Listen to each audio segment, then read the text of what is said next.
Soy Aníbal Araúz y esto es Pensando, Entrenando, un espacio para hablar de actividad física, ejercicios, hábitos saludables y mucho más. Bienvenidos.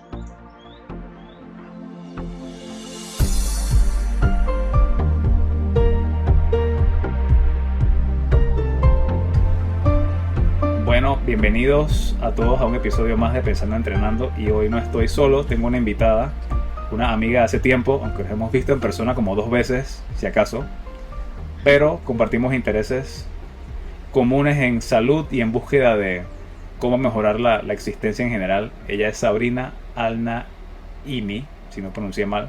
Así es. Y bueno, ella no es entrenadora ni nada que ver con nutrición, pero tiene mucha experiencia en este mundo de la búsqueda de salud. Así que, hola Sabrina, ¿cómo te va Hola, hoy? hola. Muy bien. Feliz de estar aquí. Si teníamos tiempo pensando como que, hoy algún día un podcast de algo, Es cierto. Años, de hecho. hasta que, bueno, está pasando hoy. Y el tema de hoy que quería tocar y que sé que te interesa también es la obesidad y la gordofobia, que son bien actuales.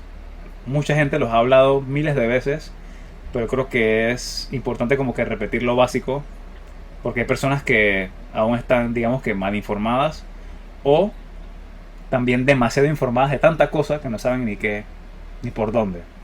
Es cierto. Y hemos sido víctimas de esa malinformación hasta que a punta de golpes hemos encontrado, digamos que un mejor camino, pero no sé si tenemos la respuesta definitiva y vamos a ver hoy conceptos de la obesidad. Así que vamos a empezar definiendo qué es obesidad, porque puede ser medio ambiguo y la obesidad no es más que esa acumulación excesiva de tejido adiposo, de grasa en el cuerpo, que Ujú. puede ser perjudicial. No es una enfermedad como tal, pero sí puede ser un factor de riesgo para muchas otras patologías y enfermedades. Y te quería preguntar, tú que estás en Bélgica, yo estoy en Panamá ahora mismo, Ujú. ¿cómo se percibe ese tema de la obesidad por allá? Acá se ve que ha aumentado. Nos parecemos, diré, que a Estados Unidos en el punto de que ya miras para todos lados y ves personas en sobrepeso, es bien común. ¿Cómo tú lo ves en Bélgica? Bueno, la verdad es que aquí no hay tanta gente con sobrepeso. De hecho, es muy raro. Si, por ejemplo, tú ves una multitud, la mayoría de la gente es delgada. Ujú. Pero también creo que puedo asociarlo con el hecho de que aquí se camina mucho, hay mucho transporte y o sea, muchos diferentes tipos de transporte, como por ejemplo está el tren, Ujú. está los buses, la gente maneja bicicleta, o sea, es un medio de transporte que incluso la gente hasta para ir a la discoteca o para bailar van en bicicleta. Ujú. Entonces, y por ejemplo, Bélgica, que es como un valle, tiene muchas lomas. O sea que sí o sí te va a tocar em, como que exigirte un poco y caminar lomas o subir la bicicleta en una loma o recorrer distancias caminando. De hecho, para mí fue gracioso ver mi teléfono porque mi teléfono me sale como las tendencias de el 2022 versus el 2023 Ujú. en cuanto a caminar y esto, y yo he aumentado como el doble. O sea, básicamente antes caminaba tipo que 4.000 pasos al día y ahora camino 8.000, 9.000 mínimo por día. Como si Entonces, nada. eso, exacto, y yo no me doy cuenta realmente, o sea, no es como que salgo a caminar, o sea, es como que en mi día a día me toca caminar para llegar a ciertos lugares y creo que eso hace una diferencia. También me he dado cuenta que como que aquí la gente, o sea, en las fiestas no tiende a haber como mucha comida, o sea, es como que pican ciertas cosas Ujú. y tampoco se come tanto, o sea, las porciones son bastante pequeñas. Entonces hay De varios hecho, factores. al inicio para mí fue un shock porque no veía a la gente con su bacha de estrella azul, Su- los que no su son bacha de de comida. Panamá, sí, en Panamá se usa mucho como que el contenedor del helado y se llena de comida Exacto, y esa es una costumbre, así que de repente si me escucha alguien en otra parte del mundo es eso. Y es exacto. un montón de comida y porciones exageradas. Sí, o sea, básicamente lo que hacíamos en Panamá es cuando te comes un helado, ya que cuando queda el envase vacío, utilizas ese envase para llenarlo de comida. Y Ujú. todo lo que entre ahí, ese es tu almuerzo, Esa pues. es una porción. Exacto. Entonces, para mí fue raro cuando yo llegué aquí y vi que la gente para almorzar se comen dizque medio sándwich y ya. O sea, acá es imposible. Acá es un sándwich, por favor, agrandado. Exacto. Y el sándwich no tiene nada, o sea, tiene que queso, jamón. Ujú. No, no tiene mayonesa, no tiene chipotle, honey mustard, nada de eso. Acá estamos como muy americanizados en esa parte. Es cierto, es cierto. Eso es lo otro, que aquí los alimentos no los veo tan procesados. Y al principio es un shock porque te parece que los alimentos no tienen sabor, Hmm. porque es como que, No son ¿dónde está el hiperpalatables, sabor? que son como que llenos de sabores intensos como acá. Exacto. Aquí los sabores son bastante naturales. Sí, de hecho, en esa línea me acuerdo cuando me fui a, no fui a Bélgica, pero estuve por Austria y fui con mi hermano y nos dieron un plato típico, no recuerdo exactamente el nombre, y él me dijo como que, ¿sabes? Está como simple. Y yo le dije, yo lo Ujú. siento bien. Y era que no estaba cargado en salsas, en aditivos, en preservantes, sino que eran Sí, ingredientes naturales, mínimo procesamiento, que es lo que haces en tu casa, y esa es la comida. exacto. Sí, sí, así que yo creo que en conjunto, pienso que eso hace la diferencia. Es muy posible porque mencionaste varios factores. Primero, que hay más actividad física regular. No es alta intensidad, Ujú. sino actividad física moderada o intensidad ligera, pero es constante. La gente Sí, en su día a día se mueve. Y ya hay otro factor, que las porciones son más pequeñas. Y el otro es que la comida no es hiperpalatable. Así que no te dan ganas de comer sin parar, como en una dieta cargada en ultraprocesados, que tú sientes sí, que sigues teniendo hambre y comes y no, no paras. sí. Y yo creo que podría añadir un factor más y es el estrés. Ujú. Porque aquí no hay esto de que tú tienes que trabajar sobre tiempo. Si, por ejemplo, sientes que estás muy estresado, puedes ir al médico y el médico te da una orden para que no trabajes durante una semana o el tiempo que el médico considere que tú deberías estar fuera del trabajo. Y todo eso es legal. O sea que las personas se toman muy en serio si se sienten estresados o no. Wow. Y también hay ayudas legales, o sea, ayudas gubernamentales en caso tal te sientes muy estresado, si sientes que tu carrera no es no es el camino, tu carrera no está tomando el camino que te gusta, podrías hasta cambiar de carrera y eso tienes ayuda gubernamental para hacer todo eso.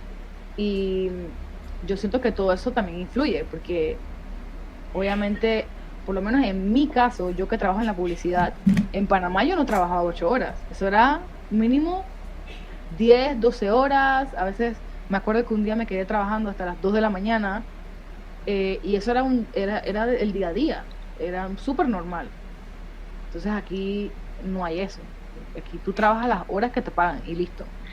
Entonces es un asunto, es otra realidad, es como si fuera un mundo paralelo y son todos estos factores que mencionaste, el estrés, las porciones, el movimiento físico, todos influyen en la obesidad y bueno, no podemos esperar que Latinoamérica sea como Europa porque tienen otro tipo de recursos y son países mucho más viejos que tienen de repente experiencia administrativa en muchas otras Claro, cosas y esperar que Panamá de repente tenga esas ventajas de un día para otro está un poco lejos, pero vamos a sí, tratar de acá de brindar herramientas para identificar qué factores causan la obesidad, qué implicaciones tiene para que ayudarlos a que tomen mejores decisiones.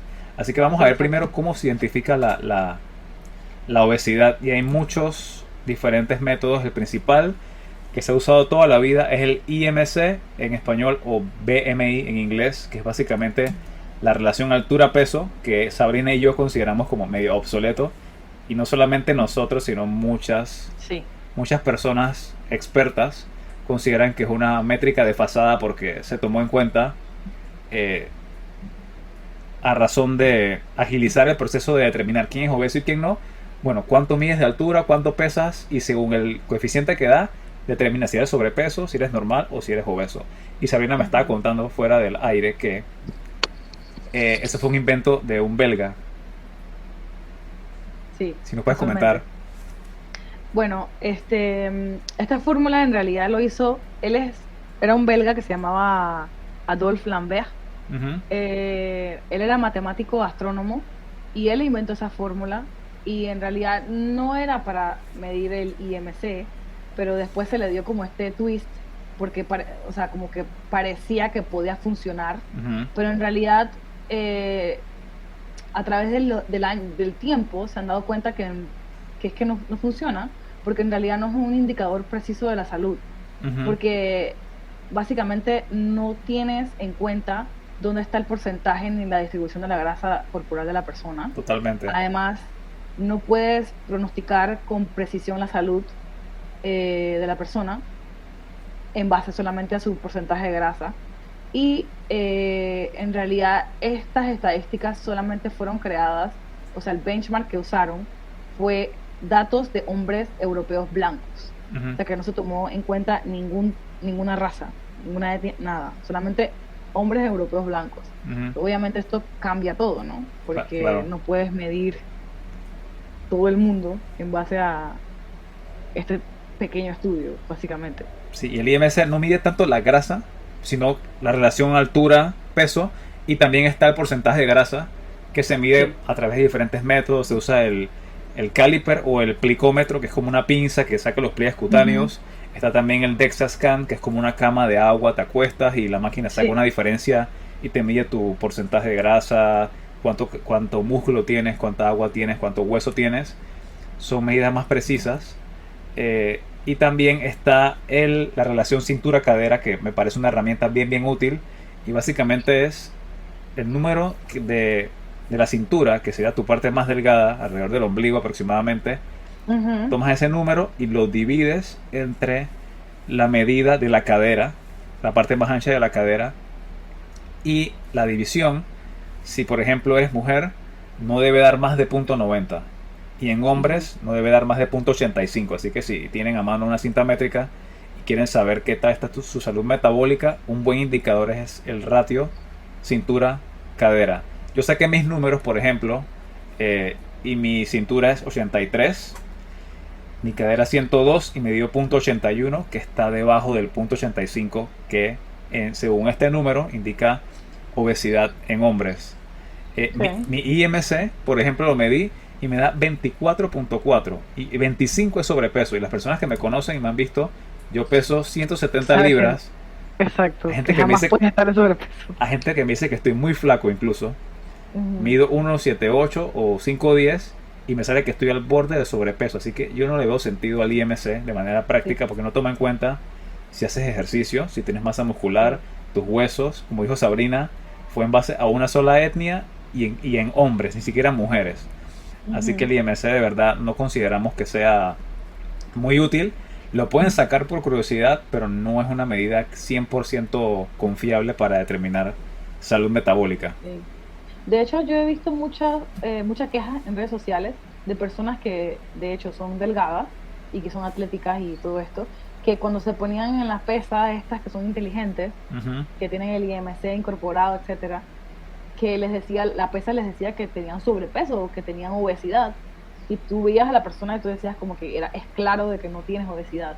Ujú. Y por eso es que me pongo a pensar, realmente esto no funciona, ¿verdad? No es un indicador de nada. No, es muy vago. De repente una persona delgada, sedentaria, te puede dar una idea si estás más o menos en sobrepeso o no. Pero no es, Sí. digamos que 100% fiable. Yo recomiendo que se tome en cuenta el ratio cintura-cadera que mencioné, porque la grasa Ujú. visceral acumulada en el vientre se ha comprobado que es peligrosa y es un factor para enfermedad cardiovascular, infartos. Así que eso es una buena medida para tomar y es bien simple. Y la otra es el porcentaje de grasa, pero como mencioné, hay tantas formas de medirla: aplicómetro, DexaScan. Hay también Sí. aparatos eléctricos que tú agarras y la corriente determina, según el tiempo que toma en llegar de un punto a otro, qué porcentaje, pero no es tan exacta. Así que una medida bien simple para todo el mundo sería cintura-cadera. Y, Ujú. y bueno, no volverse locos tampoco con el peso. El peso total no les indica prácticamente que nada. Hay gente que se pesa todos los días y se obsesiona con ese número, Sí. y que perdiste una libra, mañana la ganas de vuelta, y generalmente son oscilaciones de fluidos que tú tienes en el cuerpo a diario. No sé si te ha pasado que has Pues, visto tu número cambiar en el día. no, yo era de esas personas que me pesaba todos los días. Y que si veía una libra menos, era celebración. Y si veía una libra de más, era, Dios mío, ¿qué estoy haciendo? Estoy fracasando. Ujú. Y a veces notaba, o sea, era tan obsesiva con el que a veces notaba que cuando hacía ejercicio, como que aumentaba de peso. Pero me imagino que tenía que ver con el músculo, no sé, si de repente habrá, em, cuando lo trabajas, pues puede inflamarse. Sí, lo que sucede es que No sé cómo se cuando, llama ese proceso. cuando el músculo aumenta de volumen, tiende a retener más Ujú. glucógeno y glucógeno en esencia retiene agua. Así que es una forma que puede reflejar, es un proceso que puede reflejar aumento de peso, que no Sí, significa que vas en mal camino, porque tú puedes aumentar de exacto. peso en músculo y te pones más compacta, tus tallas disminuyen, así que Sí, no es para asustarse que por ejercicio sí, sí, físico de sí. fuerza aumentes. Pero en mi cabeza yo estaba porque, ¿te acuerdas que antes estaba el mito de que las mujeres no deberíamos hacer pesas? Entonces yo estaba como que, sí, ya acabo de comprobar que las mujeres no deberíamos hacer peso, porque mira, cuando hago peso, aumento de peso. O sea, qué locura. Sí, al final es todo lo contrario, pero vamos a hablar de eso un poco más a Sí. profundidad más adelante. Ahora quería ver un poco las estadísticas y me fui a esta página que se llama Our World in Data, que es una base de datos gigantes de muchos números a nivel mundial, está dividido por región, y encontré que 13% de los adultos en el mundo sufren de obesidad. De 7.000 millones de personas, creo que hay un poco más, 13% son obesas. 39% de los adultos a nivel mundial tienen sobrepeso. Esto Ujú. según, me imagino que el IMC fue que tomaron en cuenta, o porcentaje de grasa. Uno de cada 5 niños y adolescentes tiene sobrepeso a nivel mundial. Esto es preocupante. Y Sí. estadísticas de Panamá, encontré que la obesidad está entre los tres factores de riesgo más altos. El primero es hipertensión, que tiene relación con obesidad también. Así que esto es alarmante porque ya yo puedo observar en la calle. Esto es como observacional y es válido porque todo el mundo se puede dar cuenta, pero no tienes manera de Ujú. contarlo. Si ves fotos de hace, no sé, 30 40 años, tú ves la gente sin esfuerzo, delgada, o Sí. más delgada, o más atlética, y actualmente tú vas a un centro comercial, particularmente acá en América, y personas obesas tú puedes Ujú. contar de 10 a lo mejor 4 no sé, a la vista. Sí. Sí, en realidad es preocupante, pero yo siento que en conjunto es todas las cosas que hemos cambiado para mal desde hace un tiempo. O sea, por ejemplo, antes yo sentía que, o sea, cuando tú ves a las personas que antes sin esfuerzo, como dices tú, eran delgadas, era porque cuando ves las costumbres de los tiempos de antes, estamos hablando de los 70, los 80, Ujú, 60 incluso, las personas tomaban leche de un frasco de vidrio, leche cruda. ujú. No entremos en este tema, pero bueno, leche cruda, ¿cómo se llama? Eh, todos los alimentos eran básicamente que si vamos a X lugar y compramos las lentejas, vamos a Y lugar, compramos los frijoles, el carnicero nos va a cortar este corte, Ujú. o sea, como que era bastante, había una cultura en la que se podía ir a ciertos lugares a comprar las cosas y que fueran naturales, ¿no? Como que existía esto de que me Sí, lo que me estás esta contando parte lo debemos cortar. es que había fuentes más naturales de comida y esos factores también influyen y que Exacto. obviamente la comida también tiene una influencia en el metabolismo si es procesada, como mencionamos anteriormente, altera como tu mecanismo de hambre. Si es más natural, tu saciedad es Es más que yo siento natural. que, sí, es que yo siento que ahora mismo básicamente nos están envenenando con todas las cosas que nos están dando, entre el MSG, el glutamato monosódico, que está presente casi la comida procesada, que estos químicos que hacen que seamos adictos a Ujú, que si comemos un dorito tenemos que comernos la bolsa. Creo que a todos nos ha pasado por supuesto. de que no podemos parar. O sea, es algo como que en nuestro cerebro que nos dice tenemos que seguir comiendo esto porque es adictivo. Entonces, aparte de eso, tras que tenemos un montón de cosas que han genéticamente modificado para mal, en la comida, todo lo que es el maíz, los trigos, todos los granos, todo esto lo han modificado a tal punto de que no es tan nutritivo como solía ser antes. Aparte que ahora tenemos los suelos que no son tan nutritivos como antes. Es como un conjunto de tantas cosas que hace que estemos entrando en esto de que vemos personas, estamos viendo a las personas que no están, los cuerpos no pueden procesar todo esto, Exacto, y esta es la forma en que se manifiesta, claro. básicamente.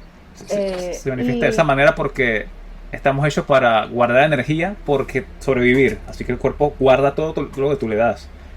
exacto. Eres una Y máquina todo de lo que no almacenar. sabe procesar también lo sabe guardar. Ujú. Y por ejemplo, antes, yo me acuerdo que, o sea, por lo menos aquí en Bélgica todavía se fríen, por ejemplo, las papas en grasa animal. No se utiliza aceites vegetales. Eh, y eso es una gran diferencia, porque ¿te acuerdas que nosotros hemos visto estudios que cuando hay un aumento de aceite, que el aumento de aceite vegetal Ujú. ha hecho que también aumente la obesidad? O sea, que está correlacionado la obesidad con los aceites vegetales. Sí, Y ahora mismo los aceites vegetales están en absolutamente todo.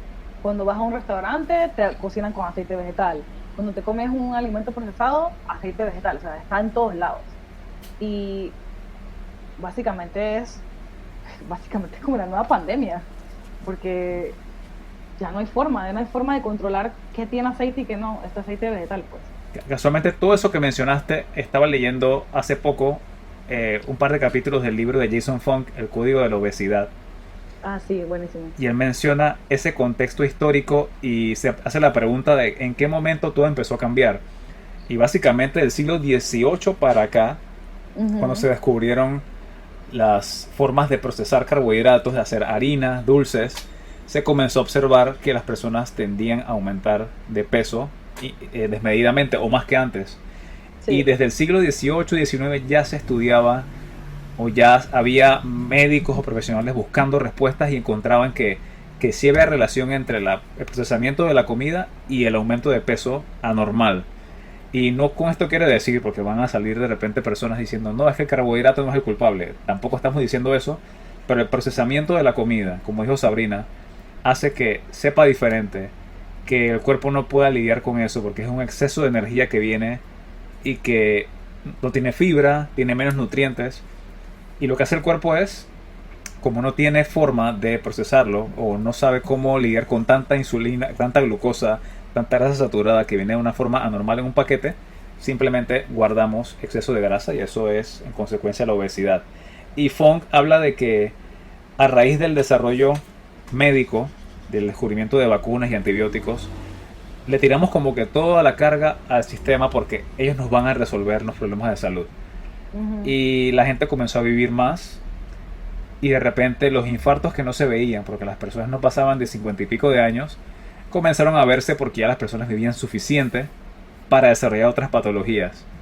Y ujú, cuando eso empezó a suceder, se comenzó a culpar a la grasa y vino el problema este de que se introdujeron margarinas y la manteca ujú. vegetal, aceites vegetales porque la grasa era la culpable.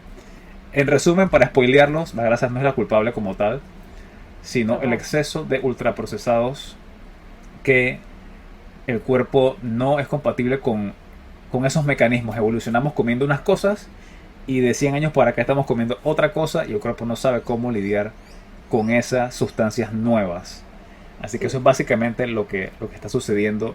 Y una de las causas, no es multifactorial como dijimos, actividad física, estrés, pero la comida jugó un papel determinante en cómo cambió la balanza de un punto a otro hace no mucho. es correcto. Y también, por ejemplo, ya sabemos que los químicos que están permitidos en América Ujú, no son los mismos que están permitidos en otros continentes. ujú, Por ejemplo, aquí en Europa hay leyes que prohíben muchos químicos que se utilizan en Estados Unidos y por ende también en Latinoamérica. O sea, también se utilizan muchos productos que aquí ya no se ven porque se sabe que tienen consecuencias en la salud de las personas.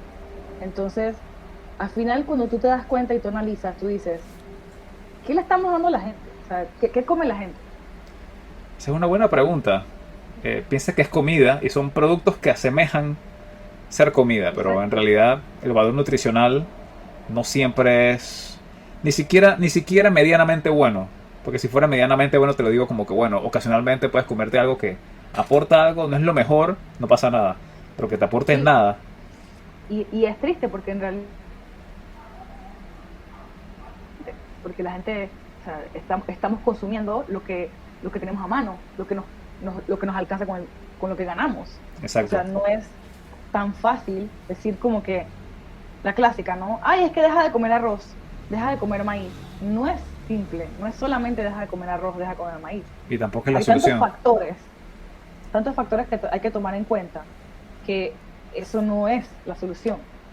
De hecho, me llamó la atención que en estos días yo vi la comparación entre la harina en América y la harina en Europa. Ujú. ¿Por qué? Porque mucha gente se dio cuenta, pensaban que eran intolerantes al gluten viviendo en América.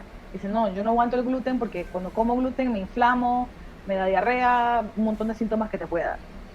Pero estas personas, cuando se iban de vacaciones a Italia o Francia o cualquiera de estos países aquí de Europa, sentían que no les pasaba nada. Y decían, pero qué raro, ¿por qué cuando yo como algo con harina en América me pasa que me inflamo y que me dan todos estos síntomas y cuando voy a Europa no me pasa? O sea que en realidad, ¿tengo yo una intolerancia o no?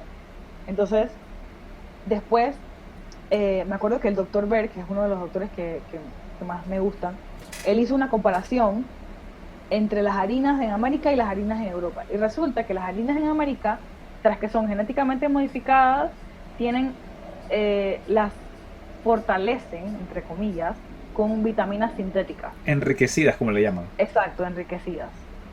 Entonces, este enriquecimiento de vitaminas, en realidad son vitaminas sintéticas que el cuerpo no procesa y por ende, ¿qué pasa? La respuesta es inflamatoria. Ujú. Entonces, esto no se ve en este lado, o sea, en Europa no pasa eso. Entonces, por eso, que aquí cuando tú ves la harina, es harina. Pero en América, la harina tiene que sí, enriquecida con vitamina D, enriquecida con vitamina C. Hay un montón de versiones de vitaminas sintéticas que hace que que la respuesta sea inflamatoria para las personas. Porque es un Porque el agente cuerpo no las extraño. procesa. Exacto.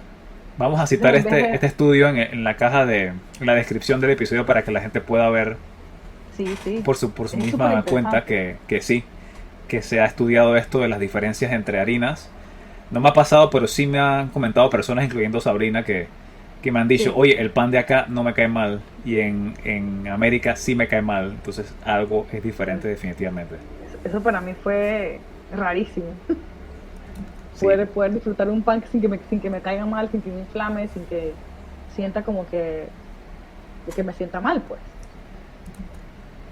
De terror, porque estamos pensando que acá entonces no hay regulaciones o que les da igual. No, no creo que no sepan los expertos de que no está pasando nada. Definitivamente no hay regulaciones. O sea, cuando yo he trabajado muy de cerca con empresas que son, que trabajan, que producen alimentos a gran escala O y no distribuyen. hay regulación. No hay regulación, en realidad, lo más irónico, o sea, lo que más me llamó la atención fue que la misma gente que trabajaba en esas empresas no consumía los productos. Eso para mí obviamente significa que no lo consumes porque sabes que está mal, Hay algo es un oscuro mal ahí. alimento. Entonces, ahí tú te quedas pensando, realmente, que ellos realmente saben Ujú. que está mal, pero como no les importa, básicamente por eso es que yo pienso que nosotros ya nos toca tomar la salud de nuestras manos en la medida en lo que podemos hacerlo, porque si lo dejamos en las manos de estas industrias, pues obviamente estas industrias no están interesadas en que nosotros seamos personas sanas, sino que consumamos sus alimentos que al final no son alimentos, sino que son, no sé, relleno.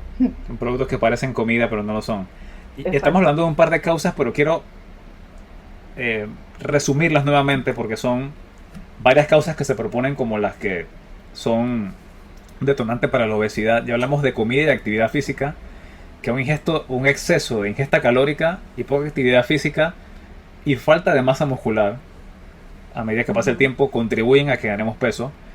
También están los factores ambientales, que son porciones exageradas, como mencionamos, las porciones acá en América son distintas que las porciones en Europa, no sabemos en Asia y en otras partes del mundo, pero acá, como sabemos, casi que en todos los restaurantes, comida rápida o no, ofrecen opciones de agrandar lo que tu porción, me imagino que para vender más, ¿no? Ese será el propósito.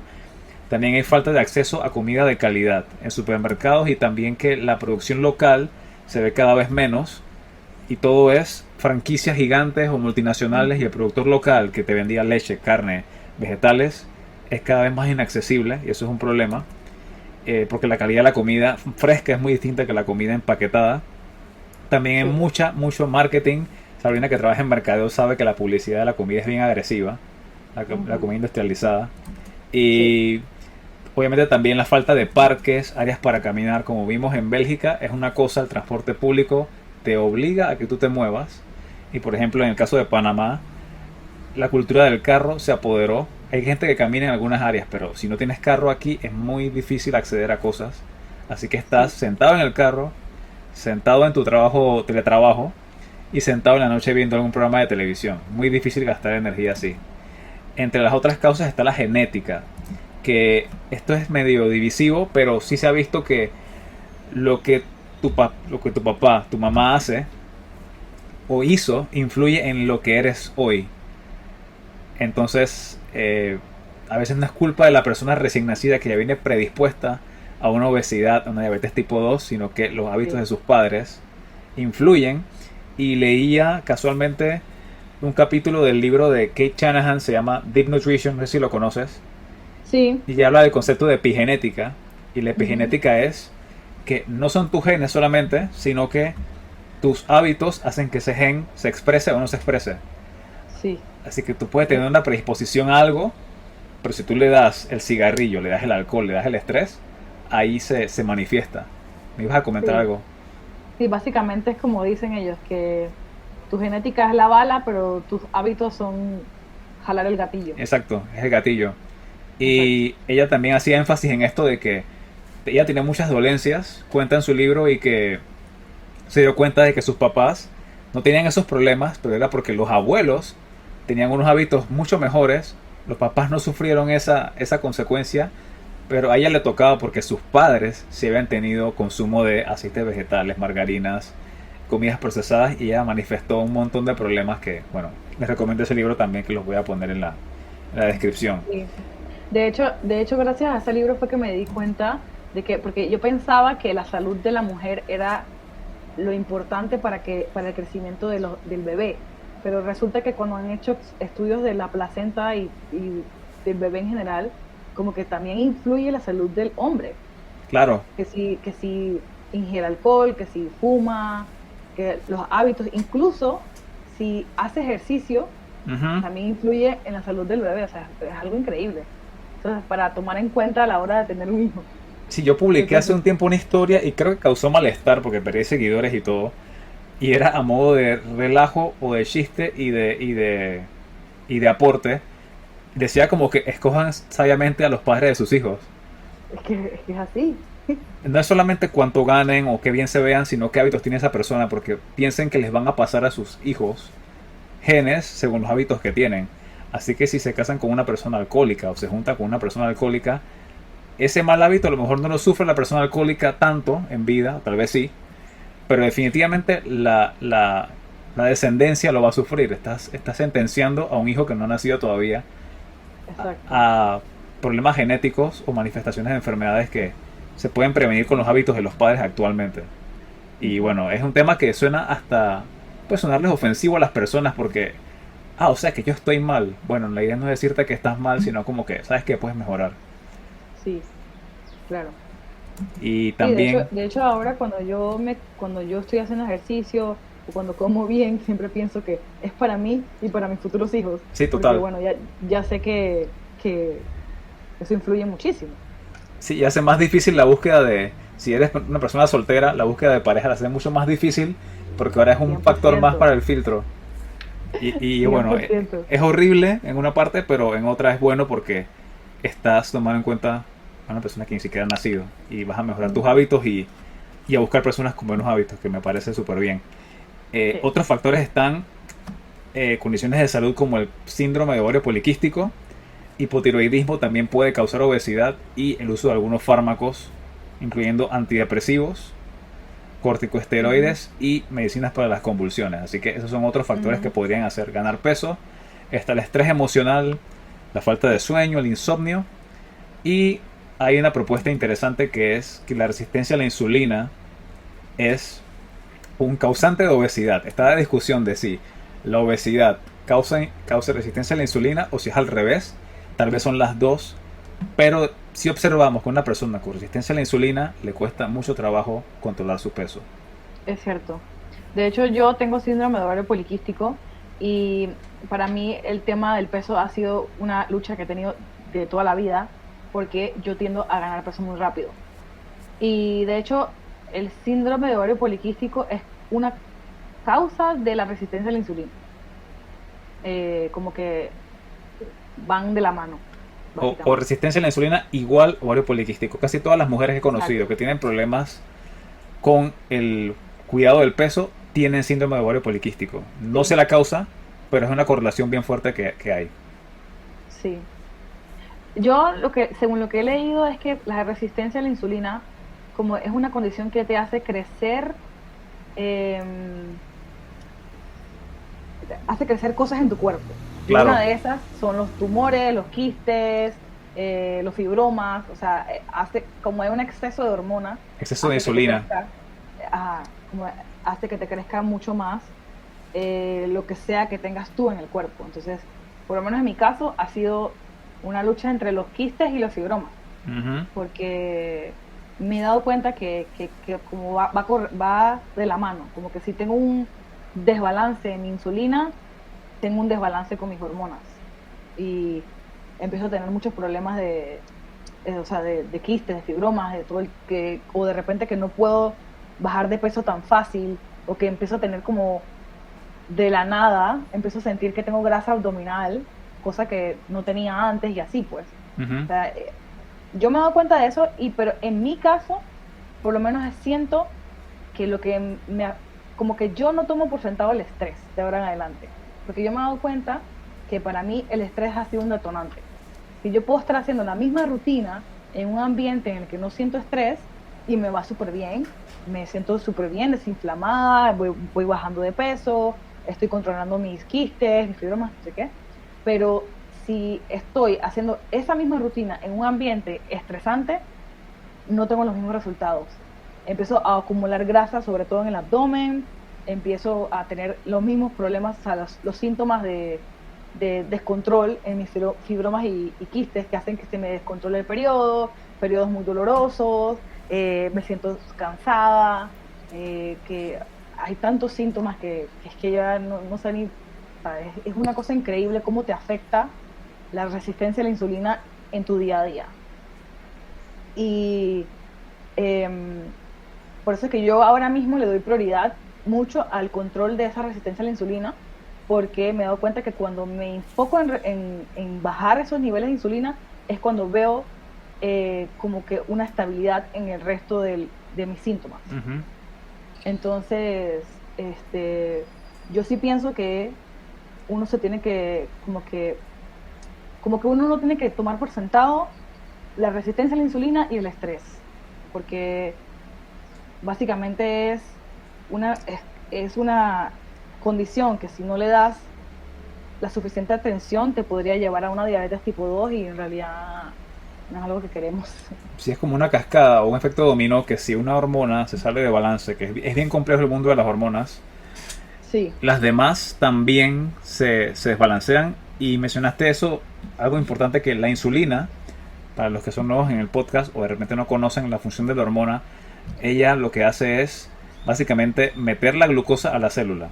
Así que si hay Ujú, mucha insulina en el sistema circulando, la función es de la insulina meter glucosa en los tejidos y hacer que crezcan. Eso es lo que pasa con fibromas, quistes. Entonces esa es la función de la insulina. Y como mencionó Sabrina, el ambiente estresante eleva el cortisol y eso hace que acumulemos grasa en el vientre. Y el cortisol no permite que descansemos adecuadamente. El cortisol libera glucosa en el torrente sanguíneo y eso causa que haya un pico de insulina. Entonces es un efecto, es como una espiral hacia abajo. Si no Sí, controlas una, las demás salen de control y eso es un problema grande que propiciado por el estilo de vida moderno. Suerte que allá donde estás tú se toma en cuenta en serio el estrés. Acá no, acá te mandan pastillas para el estrés y sigue con tu vida. Así que ojalá que sí. eso en algún punto cambie porque no es sostenible. Yo pienso que si una persona tiene síntomas como por ejemplo hambre después de comer, tipo cansancio, o sea, como que te despiertas y todavía estás cansado, tienes dificultad para concentrarte, te sientes como que no tienes claridad mental, que sientes que aumentas de peso, especialmente en el abdomen. Yo les recomiendo 100% que pidan un panel hormonal o que pidan un examen que sea de la hemoglobina glicosilada, Ujú. que es como que básicamente para medir tus niveles de azúcar en los últimos 3 meses, o, y también el examen de la insulina postprandial, porque puede que la insulina en ayunas te salga normal, y eso es lo que sucede mucho, que cuando tú tienes este tipo de síntomas, tipo quistes, fibromas, te hacen un examen de azúcar y te sale normal, porque la resistencia a la insulina no es que te aumenta el azúcar, la glucosa, eh, en el, en el, inmediatamente, sino que es como que es progresivo, a través de los años, es que vas a ver un aumento en la glucosa. Pero al inicio, o sea, en los primeros síntomas de la resistencia a la insulina, tú no vas a ver un aumento en la glucosa, ni en la insulina en ayunas. Pero si tú haces un examen de insulina postprandial, que poco se manda, que es lo raro que yo veo, Ujú. ahí es donde tú puedes ver que tú tienes una resistencia a la insulina. Eso fue lo que me pasó a mí, que yo cuando me hice un examen de insulina, cuando yo sospechaba que tenía algo, fui al médico, fui a la ginecóloga y me hicieron un examen de glucosa e insulina en ayunas. Todo No tenía normal. nada, todo normal. Me hicieron un examen de tiroides, todo normal. Me dijeron, no sabemos por qué tienes este problema. Pero después, cuando fui investigando más y más, yo fui la que solicité el examen de la insulina postprandial y de la hemoglobina glicosilada, porque fue lo que investigué en internet. Y ahí fue que me di cuenta que tenía resistencia a la insulina. Pero ningún médico me mandó un examen para determinar si tenía algo o no. Increíble, ¿no? Que uno por su cuenta de como que con cosas que no están viendo, personas que están preparadas y son profesionales y eso es lo que a veces me choca un poco, pero Sí, digamos que no todos son igual de dedicados a la profesión, unos más que otros, así que no estoy diciendo que los médicos son malos acá, sino que hay niveles. sí, y yo pienso que, o sea, es como también un efecto cascada, porque si a los médicos no se les enseña que tienen que hacer este tipo de exámenes, obviamente cómo van a saber que deben tratar así a los pacientes. O sea, eso se debe enseñar de las escuelas, desde las universidades. Pero bueno, ese fue mi proceso. Yo fui la que solicité los exámenes y así fue que me di cuenta que Después fui a un médico y me recetaron metformina. Te perdimos Metformina unos es 5 la segundos, lo pastilla último que dijiste, que así fue que te diste cuenta que... que tenía resistencia a la insulina. Ah, ok. Después fui a un endocrinólogo y ahí fue que me recetaron la metformina y me dijeron que esa iba a ser la solución de todos mis problemas. Que con la metformina yo iba a tomarla un tiempo y que ya después de eso iba a ver cómo iba a bajar de peso y que todo se iba a regular. Y no fue el caso. Ujú. O sea, yo lo tomé metformina por 8 años, algo así, eh, y no vi nada, nada positivo. Sí, es verdad que me ayudaba como un poco a controlar el peso y el hambre, pero sí noté que con el tiempo empecé como a decaer en cuanto a la energía, Ujú. em, como que me sentía siempre cansada, el estómago lo tenía muy irritado porque la metformina es bastante fuerte Ujú. y todos los síntomas que la resistencia a la insulina te da no te los soluciona. O sea que en realidad esa no es la solución. Básicamente, em, lo tomé por 8 años y no fue que me solucionó algo, porque apenas que dejas la metformina, vuelves a tener la insulina alta. Sí, básicamente la metformina lo que hace es que regula la glucosa en el torrente sanguíneo. Y mencionaste varias cosas. Para los que no son familiares con el término, postprandial quiere decir después de la comida. La respuesta de tu cuerpo de la glucosa luego de comer. A ver si es que Sí. se dispara más de la cuenta o está a niveles normales, y para eso es el examen. Y también hay glucómetros, que son instrumentos que usan mucho las personas con problemas de resistencia a la insulina o diabéticos ya declarados, que les mandan y pueden monitorear prácticamente que en vivo sus niveles de azúcar en ayunas, antes de comer, durante la comida, después de comer. Y es algo que no vamos a cubrir en este podcast, pero para que sepan que es una herramienta para saber si su cuerpo está respondiendo adecuadamente a la glucosa, y eso significaría posible resistencia a la insulina o no. Pero para no asustarlos, esto es, no diría que fácilmente, pero sí es tratable y es reversible, Sí. que vamos a cubrir un poco más adelante. Ahora vamos a ver los riesgos de la obesidad, porque yo escucho personas profesionales que yo sé que tienen la mejor intención del mundo en incluir a las personas que tienen problemas de obesidad, hacerlos sentir bien, porque ya tener obesidad es una carga emocional. No, Fuerte. yo no diré que he sido obeso, pero he tenido sobrepeso, y ese sobrepeso me ha afectado mentalmente, así que puedo entender por dónde va el asunto, cómo la gente se siente Ujú. mal con su cuerpo, se sienten mal en el entorno y sienten que son rechazados, que a veces es mental y hay veces que es cierto, porque hay personas que aún en el siglo XXI se burlan de una persona obesa, y me parece una falta total de sentido común y ignorancia por completo del problema. Y quiero cubrir entonces algunos riesgos de la obesidad. De nuevo, no es una enfermedad, pero propicia, por ejemplo, algunos tipos de cáncer. Puede ser un riesgo para enfermedad cardiovascular, accidente cerebrovascular o derrame o apoplejía.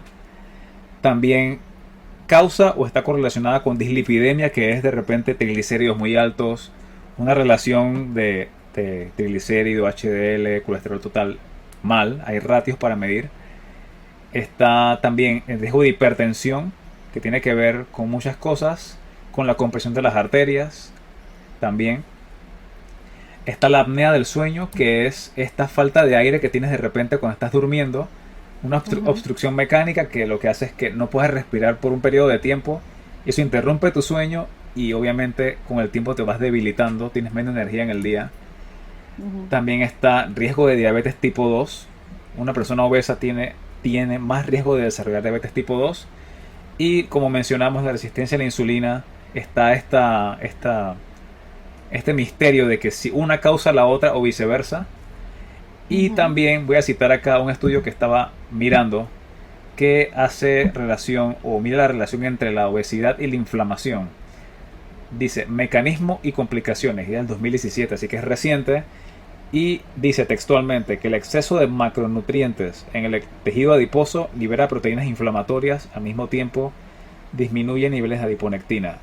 La adiponectina es una proteína asociada con, o sea, esta disminución de adiponectina está asociada con niveles altos de glucosa en ayunas, que pueden desarrollar diabetes, anormalidades metabólicas, calcificación de las arterias y accidente cerebrovascular. Así que la inflamación crónica de bajo grado causada por el exceso de macronutrientes en el tejido adiposo propicia un estado inflamatorio que agrava o propicia un montón de condiciones que menciona el estudio acá, que lo voy a poner en la descripción.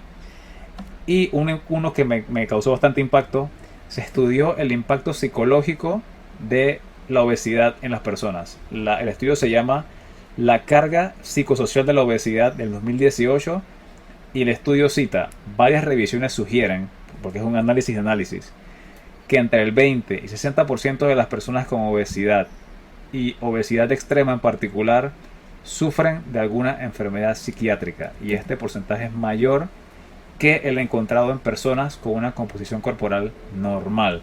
No sé si has observado esto de que personas con obesidad tienden a tener algún trastorno. No somos psicólogos, pero podemos observar Ujú. comportamientos de repente que no son saludables o no son normales, por ponerle un término. Sí. De hecho, o sea, yo no puedo hablar, no voy a hablar de las personas, pero sí voy a hablar personalmente. Yo solía hacer mucho binge eating, o sea, no sé cómo se dice en español. Eso se llama atracón. Atracón, exacto. Yo solía hacer muchos atracones y yo me acuerdo que eso era cuando yo no tenía control de mis emociones. Entonces, básicamente yo me desahogaba comiendo. Si me sentía triste, comía. Si me sentía feliz, comía. Si me sentía, o sea, cualquier emoción la asociaba con la comida. Por eso para mí la obesidad no es que no, para mí no es como, eh, yo siento que a veces se trata la obesidad como si fuera la enfermedad, pero en realidad para mí es la consecuencia de muchas cosas. ¿Y la causa? Entonces, exacto, la causa y la consecuencia, porque en realidad una persona no come así en exceso porque es que le nace, es porque tiene hay algo detrás que le está gatillando a comer en exceso, a no querer moverse o querer no querer hacer nada, o querer consumir exceso de sodio, exceso de azúcar, exceso de esto, exceso de lo otro. O sea, son comportamientos que en realidad tienen un trasfondo. Y por eso es que yo, por lo menos, no vi eh, como que mejora en el asunto hasta que fui a terapia y empecé a lidiar con mis emociones. Por eso es que para mí, cuando tú quieres tratar la obesidad, no es simplemente deja el arroz, deja la papa, corre 30 minutos al día y listo. Eso tiene que ser un conjunto de cosas, o sea, tiene que haber un conjunto de factores que te ayuden a mejorar ese comportamiento que tienes. Y en mi caso, por eso es que yo fui a terapia, porque yo dije, yo necesito controlar mis emociones y esto no es normal para mí. O sea, es que cuando tú haces atracones es algo increíble. O sea, tú puedes comer una cantidad exorbitante de comida. O sea, puedes comer lo que puede comer 4 o 5 personas y después, en mi caso era tipo, yo comía así y después me sentía mal y no comía por 3 días. Y después volvía y de nuevo. Y comía un montón y después me sentía mal y dejaba de comer por 3 días. Entonces, obviamente, eso es un daño, le causé a mi cuerpo un daño metabólico. Daño Que, metabólico y también el daño psicológico que me dices, porque sentirse mal, sentirse bien, es como exacto. una montaña rusa de sentirse mal y sentirse bien constante. De hecho, yo tengo una amiga que es psicóloga y yo le decía a ella, es que de verdad yo siento, no sé si es que estoy loca o qué, pero yo siento que cuando yo como bien, me siento bien. Pero cuando yo como, o sea, comer bien me refiero a comer saludable y balanceado. Pero cuando comía tipo comer mal, mucha comida procesada, mucho dulce, muchas papitas, mucho esto y lo otro, como que me sentía bien por un momento, pero de repente me venía un bajón horrible, o sea, era como que no me sentía bien, me sentía como deprimida. Y ella me decía, claro, es normal, porque tu estómago y o sea, tu sistema digestivo es el segundo cerebro. En realidad, Exacto. toda la serotonina, la dopamina se produce en el estómago. Entonces, si tú le estás dando mala calidad a tu estómago, o sea, si tú estás ingiriendo alimentos que te van a bloquear la producción de serotonina, dopamina, sientes el bajón, sientes que no está bien. Y yo, imagínate, me sometí a eso. ¿Cuántas veces me he sometido a ese sub y baja? Le digo yo ¿cómo se llama? La montaña rusa de emociones. Porque es que te sientes bien, te sientes mal, te sientes bien, te sientes mal. Entonces, para mí no solamente, por eso que digo, no solamente es, vamos a un paciente obeso, vamos a mandarle una dieta. No, no solamente es eso. A una persona que es un paciente obeso, que quiere bajar de peso, hay que hacerle un panel hormonal, hay que hacerle un examen para analizar sus niveles de vitamina en el cuerpo, minerales, cuáles son sus hábitos y a ver si necesita algún tipo de apoyo psicológico. Que casi siempre es el caso. Y mencionaste algo bien, bien interesante que es la producción de neurotransmisores en el intestino delgado particularmente, que le llaman el segundo cerebro. Y de hecho, la Ujú. mayoría de serotonina se produce en el intestino delgado. Así que sí, tenemos una microbiota dañada por malos hábitos alimenticios. Vamos a sentirnos mal. Vamos a tener una depresión inexplicable. Nos van a mandar Sí, fármacos, fluoxetina, Prozac, etcétera, y la exacto. persona no ha resuelto posiblemente una de las causas raíz, porque no es la única causa raíz de depresión, se está estudiando, Sí, y es un autosabotaje y encima el fármaco, y no estamos haciendo al final nada significativo para corregir el problema. Y de hecho, yo no he estado, como te dije, obeso como tal. Sobrepeso sí, hace mucho tiempo. Eh, y particularmente caí en esos atracones también, porque en el momento me sentía súper bien. Uf, el helado, qué bueno. Helado con Ujú. galleta, porciones como para 3 4 5 personas. Y al día siguiente me sentía mal. Y después me Sí, sentía bien. ¿Y quién puede con eso? Pero es como una escapatoria temporal a sentirse mal, buscar la comida que hace sentir bien en ese momento. sí. Buscar el confort que te da la comida en ese momento. Pero que no dura absolutamente, no dura nada. Nada para nada. Y de hecho, que lo que tú mencionas, que, ¿cómo se llama? Que la serotonina que se produce en el intestino, eh, es increíble cómo, porque no estamos diciendo que todos los casos, pero pueden haber muchos casos en los que la solución sería reparar el intestino permeable. Sí, Pero ¿a cuántas personas que van a un psiquiatra o que dicen que tienen depresión o esto, se les manda a un tratamiento gástrico primero en mi o experiencia, que yo he intestinal? estado en psicólogo y psiquiatra por diferentes trastornos de ansiedad, pánico, nunca, o sea, te lo pueden mencionar, como que tienes que comer bien, tienes que dormir, pero una cosa muy por encima, no sé si es por la formación académica que está centrada en los fármacos, pero no te recomiendan como pilar del tratamiento o pilar de la búsqueda de la salud.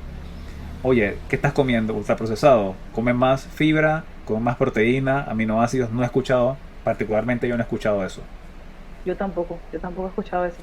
Y pienso que debería ser el primer approach, tipo, esta persona está sufriendo de depresión, deberíamos ver si con una alimentación más balanceada puede mejorar sus síntomas.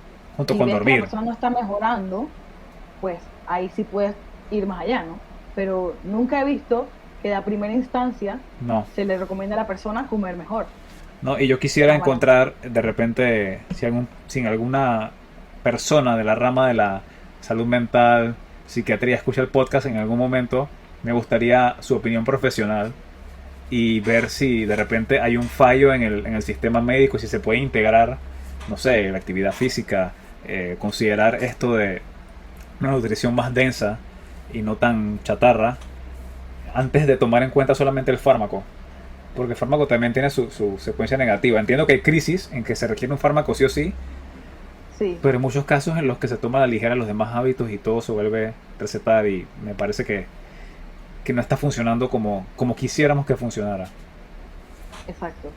Por eso es que mucha gente, o sea, a mí, yo me acuerdo que cuando yo empecé a tratar mis síntomas, mi familia me decía, dizque, ay, ya vas tú de hippie, o ya, Ujú. o dizque, ahora vas a creer en las cosas que no son médicas, o sea, como que crees en la medicina holística, como le decían, ¿no?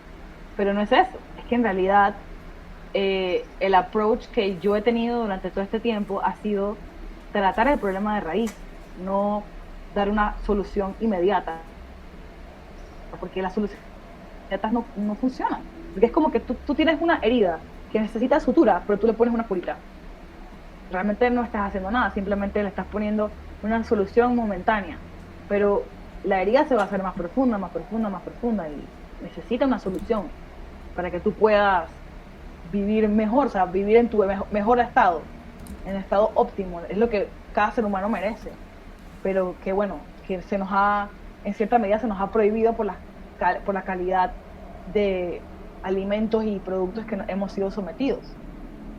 Por ejemplo, yo ahora mismo soy una persona que sé que, por ejemplo, todo lo que son fragancias y productos que tienen estos olores fuertes son disruptores de endocrino. O sea, Ujú, totalmente.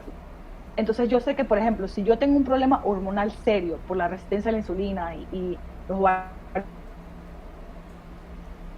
yo no debería añadir más fragancias, o sea, no debería añadir más productos que me alteren a mí mi sistema endocrino. Entonces yo he ido eliminando todo lo que son fragancias y productos que son químicos.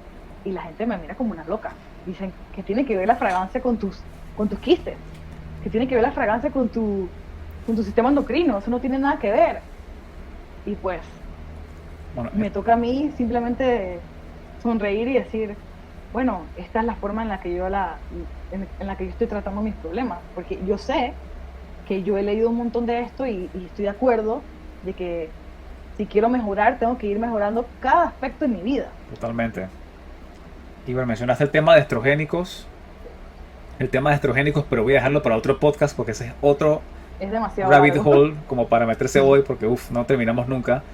Y quería ver, para las personas que tienen sobrepeso o tienen obesidad, mencionarle beneficios que pueden tener prácticamente que inmediatos si logran controlar su peso, si logran mejorar su composición corporal. Porque no es solamente perder peso, siempre recomiendo mantén músculo, pierde grasa y ese proceso es lento si lo estás Ujú. haciendo bien. Y los Sí, beneficios básicos son tu presión arterial, si está fuera de rango, se va a normalizar, tu eso es perfil cierto. lipídico va a mejorar, si tienes riesgo de diabetes tipo 2 va a mejorar también, complicaciones de enfermedad cardiovascular deben disminuir y menos mortalidad por todas las causas, aparte de obviamente el bienestar emocional, esa sensación de logro, sensación de que te sientes mejor contigo mismo, no solamente con cómo te ves, sino con tu capacidad de hacer cosas. Puedes caminar más rápido, no te cansas subiendo escaleras. Y trato de vender a las personas ese beneficio, no es cómo te vas a ver, sino cómo vas a funcionar. No sé si has Ujú. experimentado algo de esto que mencioné hace. Sí, 100%. De hecho, yo ahora mismo yo estoy en un peso en el que no ha sido el más delgado que he tenido, pero tampoco es el más alto. Entonces yo me acuerdo que cuando tenía un peso más alto, sí tenía la presión alta y tenía, ¿cómo se llama? Como que me sentía que me cansaba muy rápido, si subía las escaleras me cansaba, a veces no podía ni cruzar las piernas porque como que me molestaba. Entonces sí le veo, o sea, dentro de todo sí le veo el beneficio. También, por ejemplo, me he dado cuenta que si subo mucho de peso, como que ronco, y eso hace que yo no pueda como que descansar Apnea. completamente. Sí, me da apnea.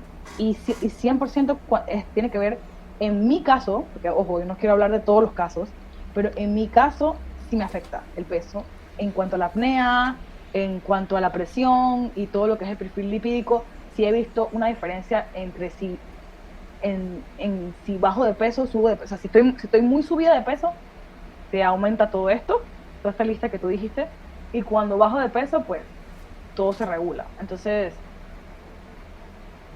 no estoy diciendo en todos los casos, pero en mi caso sí, sí aplica 100% lo que tú estás diciendo. Y, ¿cómo se llama? Lastimosamente, eh, sí he visto la diferencia entre cuando tú estás más delgado, cuando tú estás muy gordo, te tratan de una forma, y cuando tú estás en otro peso, por decirlo un poco más delgado, ya empieza la gente a decirte, oye, mira qué bien te ves, que wow, que nadie te reconoce, que esto y lo otro. Nadie toma en cuenta tu salud, si estás bien o no, pero X. Sí, Eso sí sí, es digamos un... que no todas las personas que mencionan o hacen comentarios lo hacen con mala intención, pero es incómodo desde la perspectiva de la persona que tiene el sobrepeso y tiene la obesidad, como que ya me están opinando de mi cuerpo de nuevo. Total. Y sí es incómodo. Yo particularmente no recomiendo opinar sobre el cuerpo de los demás como profesional de actividad física. Desde un punto de vista académico sí tengo que hablar del tema, como estamos haciendo Ujú. ahora, pero no quiero irme como a la parte muy personal y que la persona sienta como que es un acoso, ya me están otra vez juzgando porque estoy sobrepeso, que a nadie le Exacto. gusta eso, definitivamente, No, pero si me escuchan hablando de eso, que sepan que la intención acá es buscar causas, tratar de ofrecer soluciones y herramientas y que la persona pueda tener algo de control sobre su así estado es, de salud. así es. Y quiero agregar que si en algún momento quisieran entrar en un proceso de pérdida de peso o mejorar su salud, eh, pídanle a sus médicos un examen de hemoglobina glicosilada, insulina postprandial. Y si pueden, un panel hormonal sería excelente también. Y también un examen entero de vitaminas, Sí, esto lo muy vamos a repasar importante. de todas maneras al final cuando recapitulemos, pero importante lo que estás mencionando de que pidan análisis y obviamente que se informen de, oye, la obesidad qué es, qué factores hay, qué causa, porque al final el médico tiene que lidiar con muchos pacientes o el profesional de la salud y el que va a tomar la salud por su mano o por su cuenta es la persona que sufre el problema, es la persona más interesada o la que debe ser más interesada en corregirlo. El médico Así ve es. miles de pacientes, Sí. pero la Sí, persona no es que cuida en su realidad, salud. sí, en realidad llega un punto en que tú tienes que tomar el asunto en tus manos y decir, ok, aquí tengo la información, de ahora en adelante me toca a mí. O sea, me toca a mí despertarme en las mañanas y caminar. Me toca a mí tomar la mejor opción para alimentarme. Me toca a mí escoger no comer ciertos alimentos porque sé que no son nutritivos o que me van a hacer adictos. O sea, si por ejemplo yo personalmente sé que yo no puedo empezar un paquete de galletas porque me lo voy a terminar. Somos Entonces, dos. ¿qué hago yo? ¿Qué hago yo? No los compro, porque es una decisión que yo tomé para mi salud. Entonces, básicamente es una decisión del día a día, de mejorar mi salud, de mejorar mi vida, porque es que yo siento que me lo merezco y siento que merezco vivir mejor. Y pues también siento que la gente tiene que prestar atención a qué les va mejor, qué les cae mejor a ellos. Por ejemplo, yo hay ciertos alimentos que aunque sean saludables, por ejemplo, el brócoli, el coliflor, etcétera, los crucíferos en general, a mí me caen mal. Entonces, los tiendo a evitar porque a pesar de que sean saludables, no los proceso bien por el momento, así que lo que hago es que escucho mi cuerpo y digo, ok, esto no va para mí. Y eso aplica para todo. O sea, en realidad tienes que escuchar qué va bien contigo, o sea, qué resuena contigo. Si, por ejemplo, yo, por ejemplo, me di cuenta hace poco que antes yo solía caminar 10.000 pasos al día, pero me he dado cuenta que cuando camino 20.000 pasos al día, duermo mejor, me siento mejor, como que en general me hace más feliz. Entonces yo dije, ok, voy a cambiar, voy a caminar ahora en adelante 20.000 pasos al día. Y eso me mantiene en un estado en el que me siento menos estresada y me siento mejor. Entonces, es escucharse y ver qué puedes hacer al respecto. O sea, hoy voy a hacer esto, hoy voy a leer un libro, hoy voy a investigar algo que me está pasando, hoy voy a caminar, aunque sea 5.000 pasos. Decisiones que tienes que tomar todos los días, que no va a ser un doctor que te las va a recetar. Simplemente tú tienes que tomar cartas en el asunto. Y yo siento que a medida que tú vas este, enfocándote en sentirte mejor, o sea, la consecuencia de eso va a ser bajar de peso. Si te concentras en que quieres mejorar tu calidad de sueño. Así que voy a caminar más para cansarme y sentir que en la noche voy a dormir mejor. Quiero este, sentir que lo que estoy comiendo es nutritivo. Quiero hacer más actividades, quiero bailar, no sé, quiero patinar, quiero pasar tiempo en el parque, quiero quiero bajar el estrés. Todo eso, todo ese conjunto de acciones van a hacer que tú bajes de peso. Aunque no estés concentrado en que necesito bajar 20 libras antes de esta fecha porque viene la boda de mi primo. O sea, simplemente, no es simplemente porque es difícil, es tomar decisiones día a día para bajar tu estrés, ser más feliz y en consecuencia vas a ver que vas a poder bajar de peso. De hecho, en estos días me di cuenta que muchos de nosotros, o sea, los adultos, ya no tenemos hobbies, Qué porque triste. estamos concentrados en que tenemos que trabajar, tenemos que trabajar, tenemos que trabajar. Y yo no culpo a nadie de esto porque todos caemos en eso. Pero ahora me doy cuenta de la importancia de tener hobbies, porque el hobby te trae es desestresante y te trae claridad mental, puedes pasar tiempo contigo, o sea, te sientes tranquilo, te baja los niveles de cortisol, o sea, es súper importante. Y yo me di cuenta de verdad, cuando yo era pequeña yo tenía muchos hobbies, que si jugaba fútbol, que bailaba, todo era como actividad física indirectas, porque no era como que voy a ir al gimnasio y voy a hacer pesas, no, era como que voy a bailar y lo voy a pasar bien, voy a jugar fútbol y lo voy a pasar bien.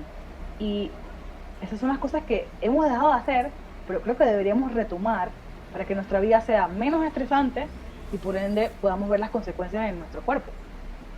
Sí, todo eso que mencionaste son, como dijiste, indirectas, formas indirectas, pero si te enfocas en que quieres perder peso, tienes que perder peso, eso puede ser hasta más estresante y al final vas a lograr todo lo contrario.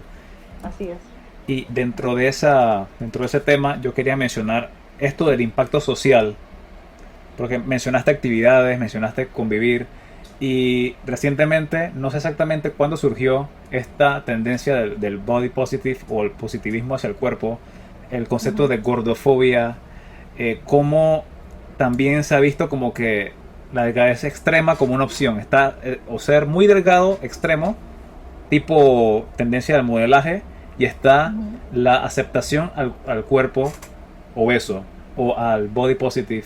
¿Cómo tú ves esto? Porque yo lo veo que a veces tira el mensaje incorrecto. A lo mejor la intención es buena, pero siento que la consecuencia del mensaje no está causando el mejor impacto. No sé cómo lo ves tú. Yo estoy de acuerdo en el sentido de que mucha gente disfraza su desagrado con las personas gordas diciendo que es que están preocupados por la salud de la persona. Y eso no es cierto. O sea, mucha gente no está preocupada por la salud de la persona. Básicamente les estorba ver gente gorda. Es cierto. Y, ¿cómo se llama? Porque también existe, por ejemplo, los skinny fit. Las personas perdón, skinny fat. Skinny fat. Las personas que están delgadas, pero cuando les hacen un examen tienen todo alto, que si los triglicéridos, que si el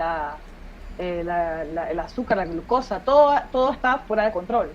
O sea que en realidad para mí el peso no determina si estás saludable o no, pero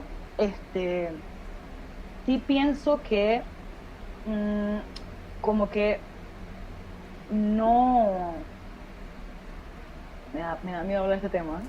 Es Pero necesario, sí, sí, igual pues, estás en el podcast y la idea es como que, bueno, puede ser chocante alguna idea, pero la intención acá es alguna contribución, algún mensaje que cale en alguien y le cambie algo que lo haga mejorar su condición actual o la de algún familiar o una persona que conozca. ujú.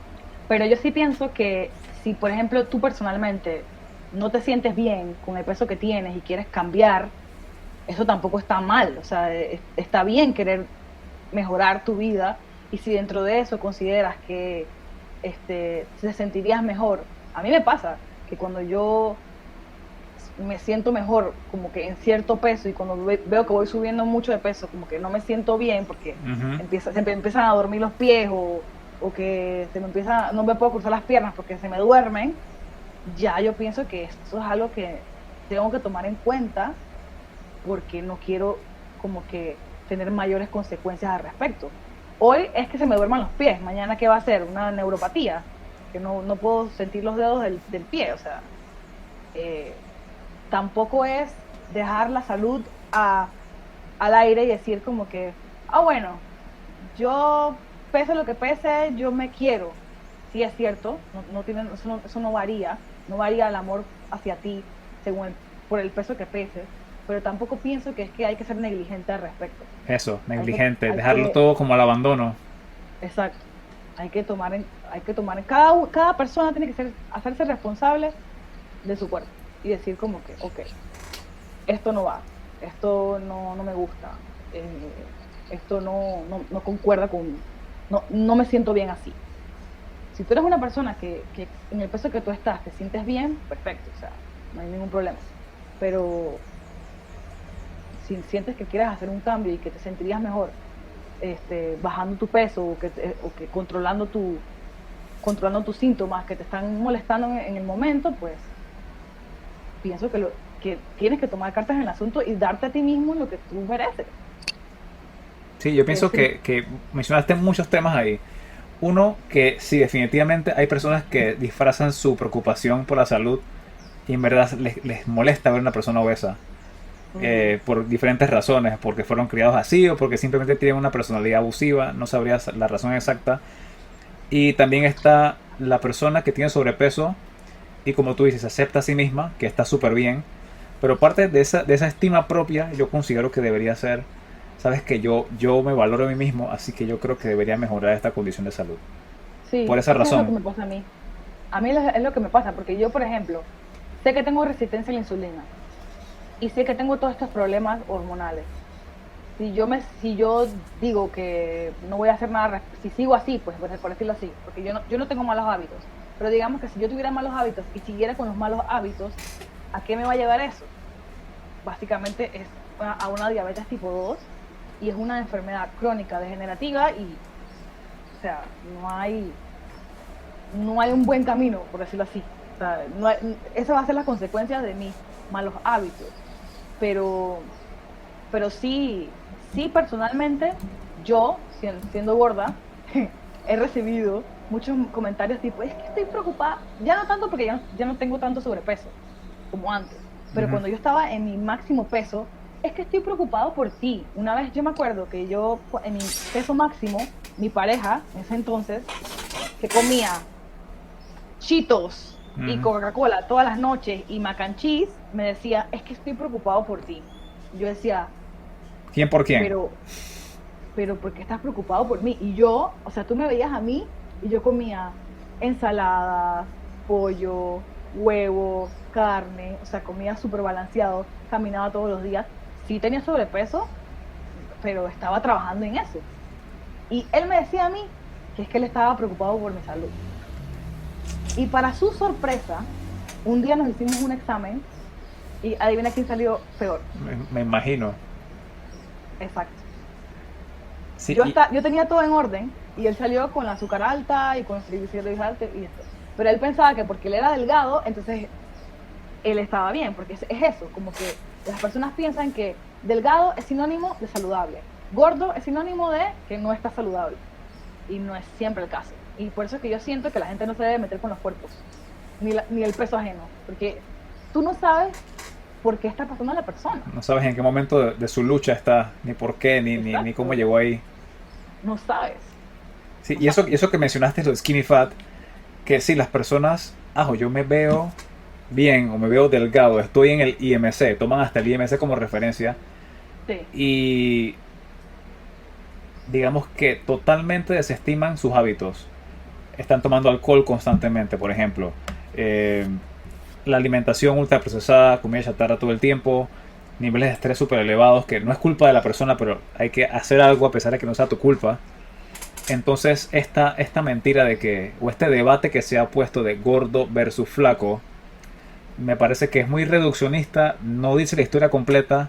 No quiero decir Exacto. entonces que los riesgos por obesidad no sean válidos, porque sí lo son, pero no por estar delgado quiere decir que estás completamente a salvo o saludable.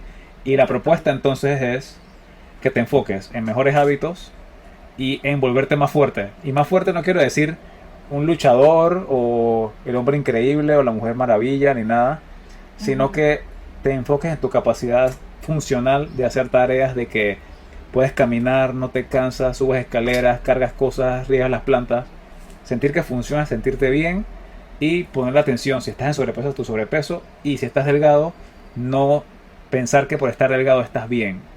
Ujú. Enfocarte en mejores hábitos, como tú estás mencionando que estabas en sobrepeso, pero a pesar de eso estabas corrigiendo muchas de las cosas que pensabas que estabas haciendo mal. Comenzaste a Sí, comer mejor, a dormir mejor, y mira que recibiste fue prácticamente alguna acusación de que estabas haciendo exacto, las cosas mal.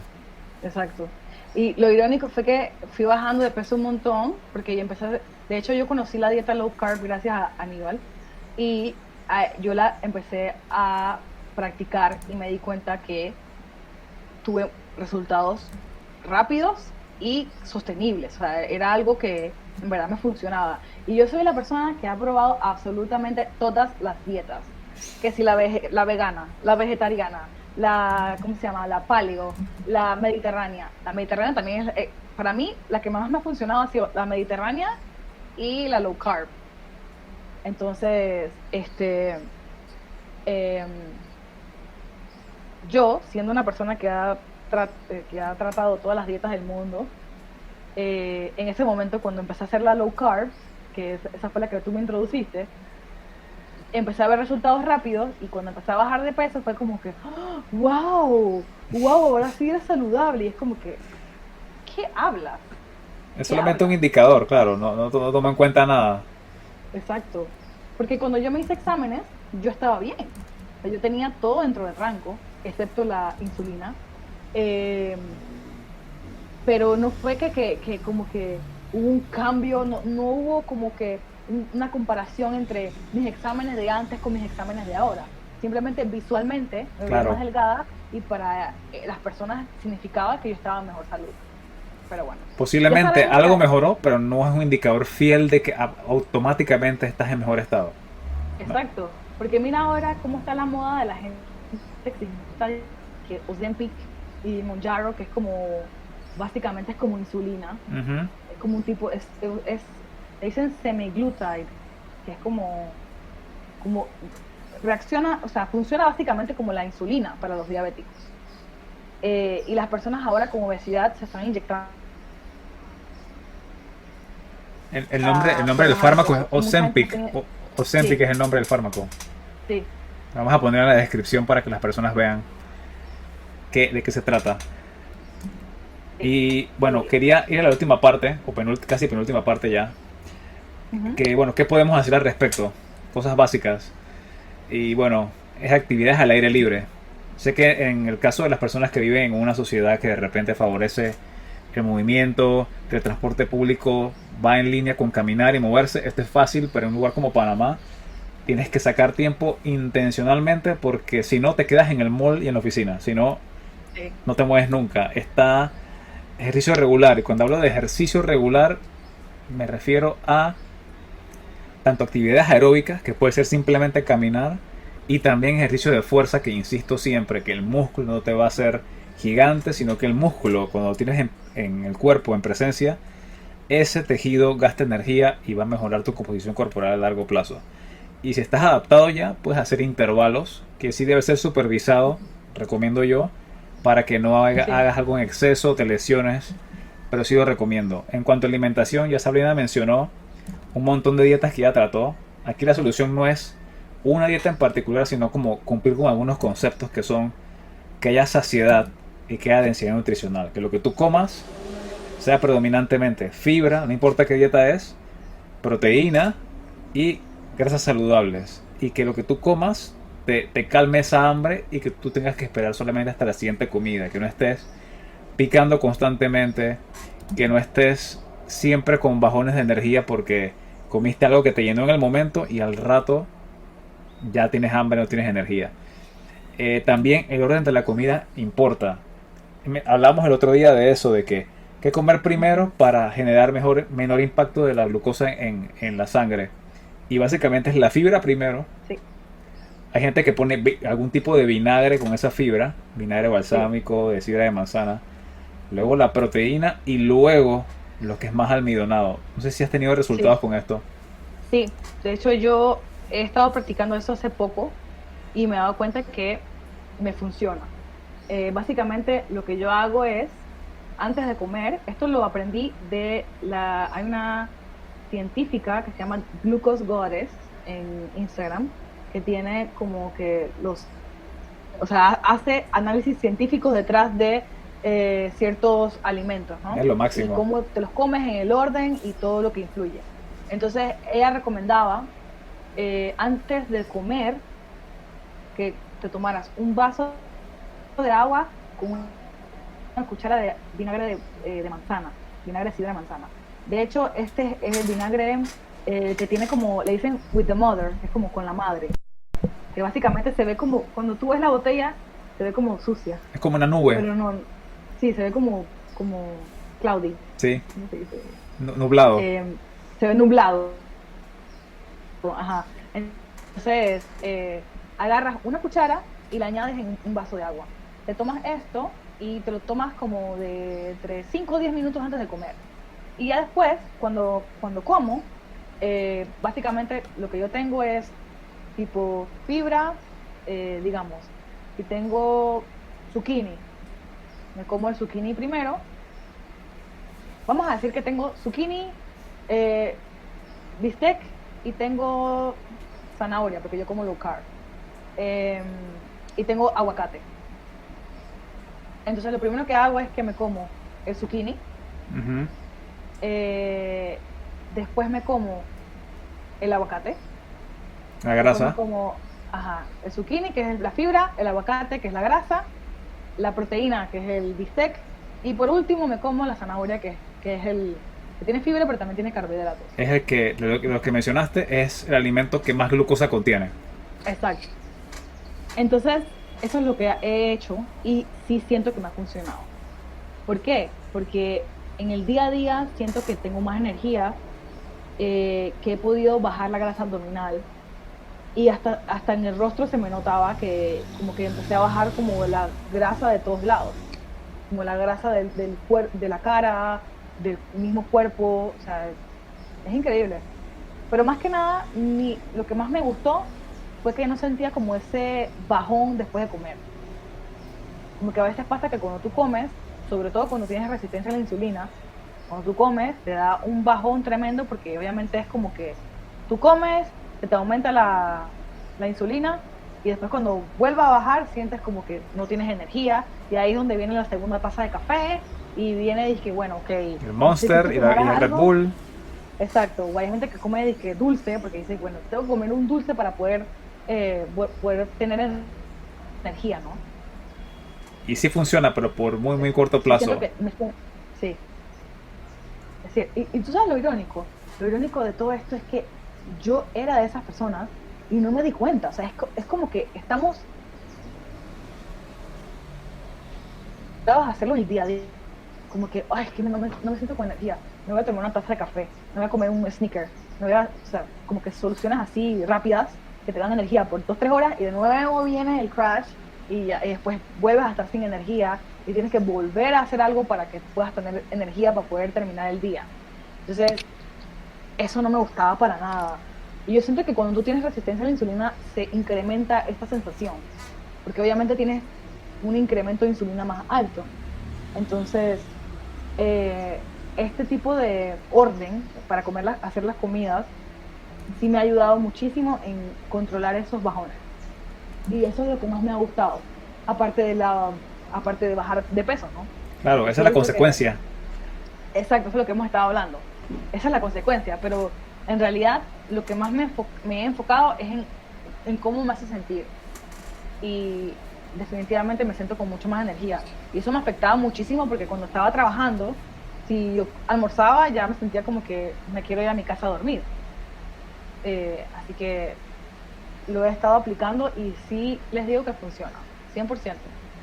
¿Tú lo Y has aplicado? sí lo he aplicado y definitivamente, junto con otras cosas que voy a mencionar dentro de poco, sí siento que el hambre que viene después no es tan feroz y no es tan pronta.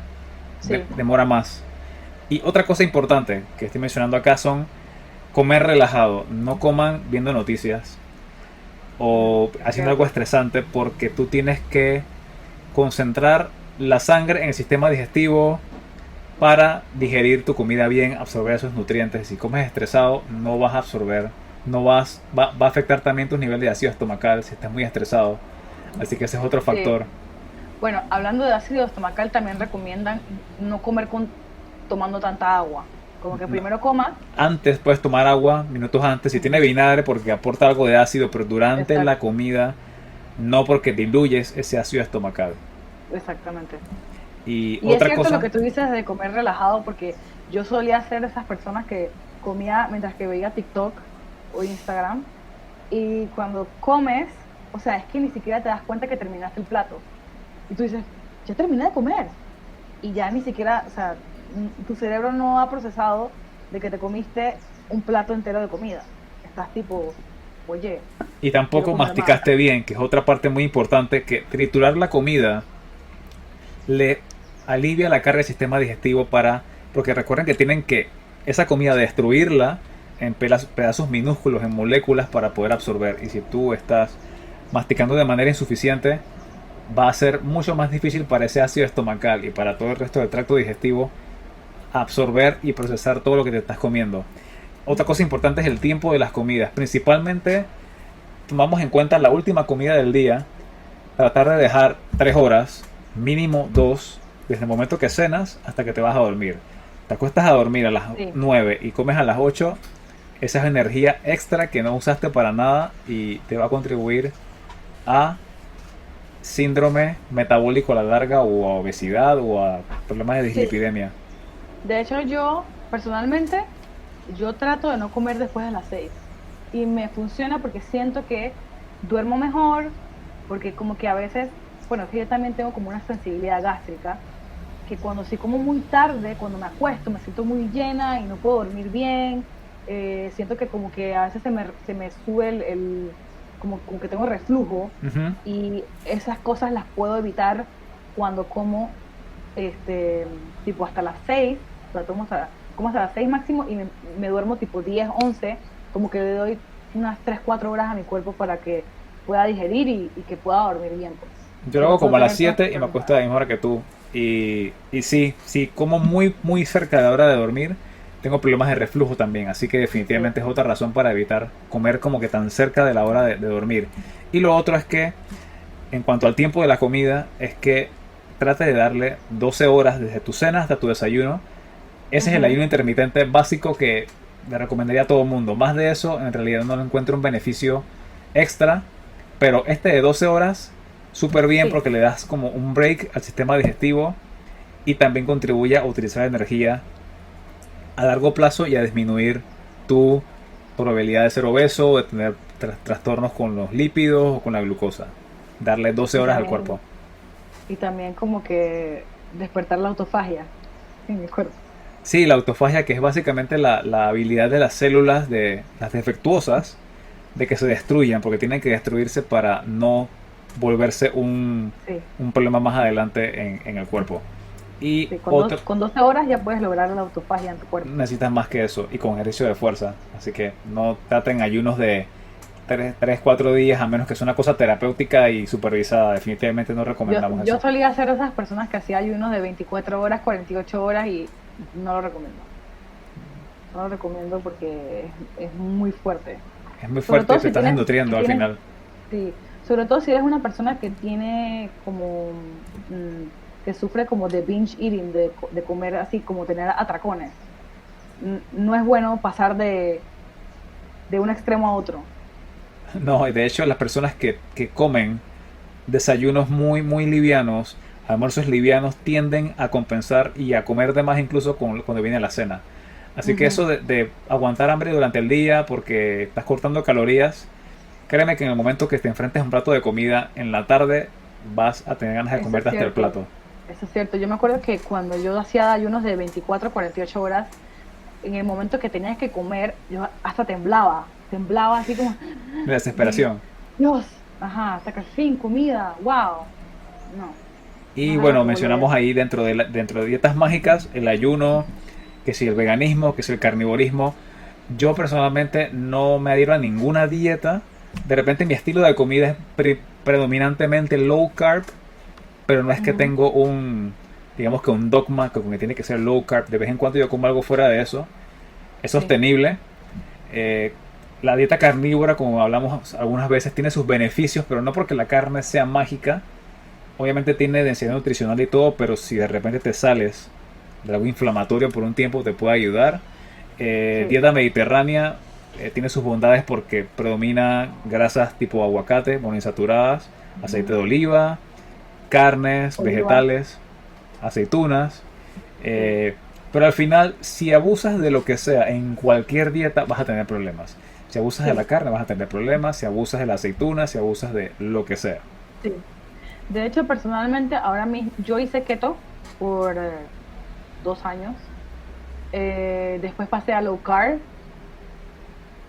Tuve un periodo de mi vida en que no hice nada. O sea, básicamente hice la keto, que todo me lo comía. Fue una etapa en que en realidad me fue mal psicológicamente y pues ahí aumenté un montón de peso. Como que volví a subir todo lo que yo había bajado, básicamente. Y después volví ahora a mi estilo low carb y siento que es el que mejor me va, porque es el que siento menos hambre en el día a día. Cuando yo como, digamos, personalmente, que yo tengo resistencia a la insulina, si yo como tipo croissant, aquí que comen todo el tiempo croissant, pan, yo me como eso y a las 2 horas tengo hambre. Entonces yo siempre le doy como prioridad a los alimentos densos, huevos, carnes, pescado, eh, alimentos como que tipo las ensaladas, tomates, zucchini, o sea, trato de variar un montón, pero sí le doy prioridad a los alimentos densos, En como las esencia, carnes y carbohidratos con fibra y proteína, predominantemente. exacto, exacto. Es lo que siento que me va mejor a mí. Igual a mí. Es como para mí, me mantiene, en mi estado óptimo. Y ahora mismo me estoy inclinando un poquito más hacia la alimentación carnívora porque estoy teniendo un problema gástrico que no me estoy saliendo. Ujú. Entonces ya me estoy como que inclinando un poco hacia la dieta carnívora por un tiempo para poder como poner en remisión esos síntomas y apenas que yo sienta que he mejorado ese asunto, pues ir incorporando de nuevo alimentos. Eso se le llama como la dieta de la eliminación para ver Sí. qué tipo de alimento te está cayendo mal. Eh, Porque definitivamente yo conozco mucha gente que come pan y les da acidez y piensan que es normal, pero no es normal. No No debería es ser normal normal. y yo pienso que todos tenemos que observar qué nos cae bien, qué nos cae mal e ir eliminándolo, aunque sea por un tiempo, para ver cómo va respondiendo tu cuerpo. Y bueno, actualmente estoy en eso, estoy como eliminando cosas para ver qué es lo que me está dando reflujo. Sí, es un ejercicio que todos deberíamos hacer. Observar cuidadosamente de lo que comemos si algo nos cae mal. Sí, Porque si insistimos en seguir comiendo algo que nos cae mal, podemos tener a la larga problemas a nivel de intestino, a nivel del esófago. No sé exactamente qué consecuencias o cuánto tiempo duran en aparecer. Pero por ejemplo mi hermano era intolerante a la lactosa, él no lo sabía. Hasta que hizo un par de exámenes, un par no, muchos exámenes con el gastroenterólogo. Y al final se supo que tenía problemas con la tolerancia a la lactosa. Tuvo que ujú, eliminarla y el gastro le mencionó que el problema con seguirla ingiriendo es que daña las vellosidades del intestino sí, al punto que luego no vas a poder absorber nutrientes de nada. Entonces sí, no hay que tomar eso a la ligera. exacto. Como a mí el gastro me lo explicó así como para niños y me dijo como que básicamente que el intestino tiene como unos pelitos que cubre, como que protege el intestino. Y si uno sigue ingiriendo alimentos que son irritantes para ti, esos pelitos los pierdes, los empiezas a perder. Y eso hace que empieza como la permeabilidad del intestino Ujú. y hace que no puedas absorber correctamente los nutrientes de todos los alimentos que comas. Y ahí es donde tú empiezas a sentir que tienes fatiga crónica, que tienes inflamación, hasta incluso puedes desarrollar enfermedades autoinmunes. Entonces, Y trastornos de eh, ánimo. y trastornos de ánimo. Entonces, en realidad es súper importante como que analizar qué alimentos te caen bien y qué alimentos te caen mal. Y es subjetivo, porque en realidad lo que a ti te cae bien puede que a mí me caiga mal, y así, pues, o sea, por eso es que cada persona tiene que observar cómo se comporta su cuerpo con los alimentos que le está brindando. Sí, y como último punto del que podemos hacer al respecto están las cirugías bariátricas o bypass. Y yo tengo puntos aquí en los que no estoy de acuerdo. Siento que es una solución, es como un atajo, me parece a mí. Entiendo que hay Sí, personas que sí la pueden requerir porque están en una obesidad de repente mórbida y peligrosa, que de repente requieren bajar de peso pronto, pero ujú, si el hábito alrededor de esa cirugía no se corrige, como muestra un estudio acá que me encontré del año 2008, que dice ganancia de peso a largo plazo después de cirugía gástrica. Fue un estudio de 5 años del 2008 sí, y se observó que hubo una vuelta a ganancia de peso después de 24 meses, 2 años, en ujú, aproximadamente 50% de 782 pacientes. Así sí, que no es una garantía de que si perdiste peso con un bypass o cirugía gástrica, sí. de que tu peso se va a mantener ahí porque ya tienes que cambiar todo alrededor. Ujú.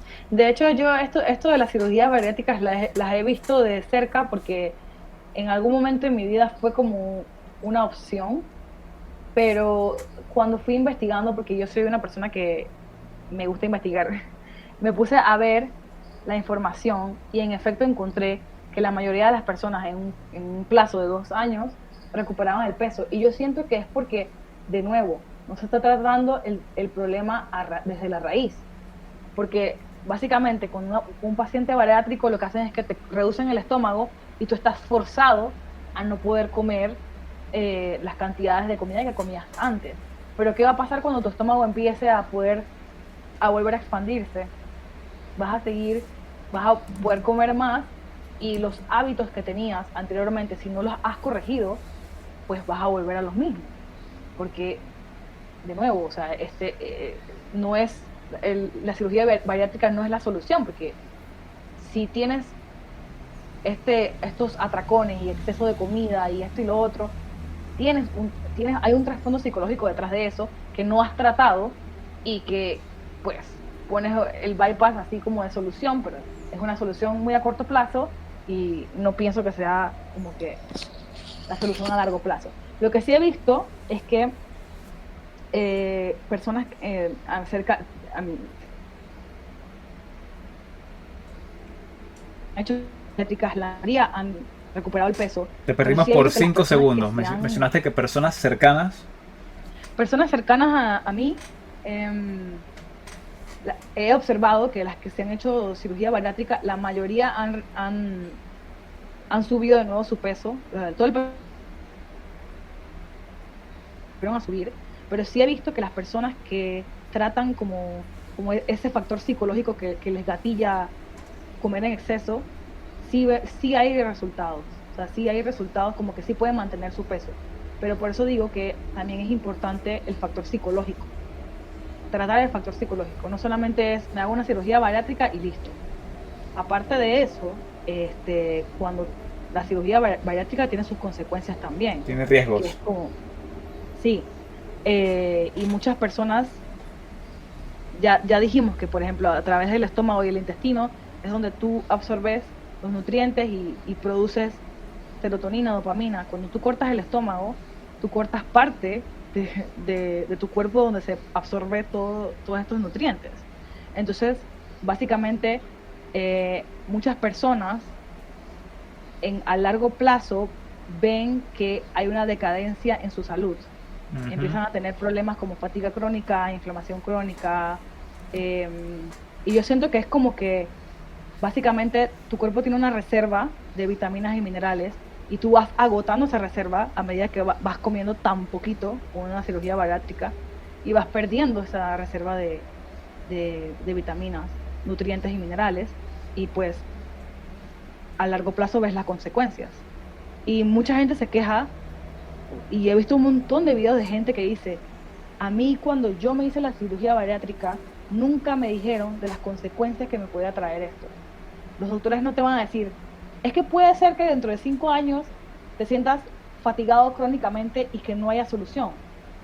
Simplemente te dicen, bueno, vamos a cortarte el estómago y listo, ya en un año vas a estar delgado. Espero que no sean todos los médicos los que hagan eso. Me imagino que sí hay un porcentaje. Está dividido, me imagino. Algunos que te dicen los riesgos son estos y otros que te dirán, hey, vamos a hacerla y ya. Hay de todo, Sí. lamentablemente. Yo me acuerdo que yo una vez me quedé en shock porque tengo una amiga que se hizo un bypass y la cantidad de pastillas que se tiene que tomar al día son increíbles, Eso no es salud. increíbles, increíbles. Y yo siento que hay otras formas de tratar eso. Yo entiendo que sí, estoy de acuerdo contigo. Si es un paciente que está en obesidad mórbida, por ejemplo, en los casos que uno ve en Kilos Mortales y esto, son personas que pesan 600, 700 libras. Sí, claro, esto ya es una cuestión de vida o muerte, que es que tienes que hacerlo ya. Pero si son personas que tienen un sobrepeso, pero pueden hay otros caminos, o sea, pueden tener otras opciones. Pueden tratarlo con terapia, ejercicio, ir a un nutricionista, un buen nutricionista. O simplemente investigar qué pueden hacer en su día a día para mejorar eso. Yo pienso que les iría mucho mejor que hacerse un bypass, que como vemos en los estudios, tienes 50% de probabilidad de volver a subir el peso que bajaste en 2 años. Sí, y de nuevo, todos los vamos a poner en la descripción para las personas curiosas que quieren ver por su cuenta las referencias y que vean, ¿no?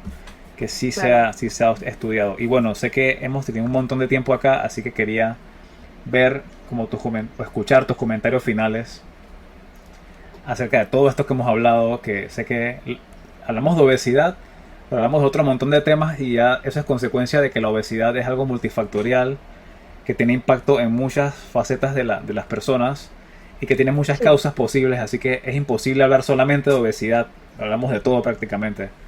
Así Ujú. que quería escuchar tus comentarios finales. Añadiría el manejo del estrés, Definitivo.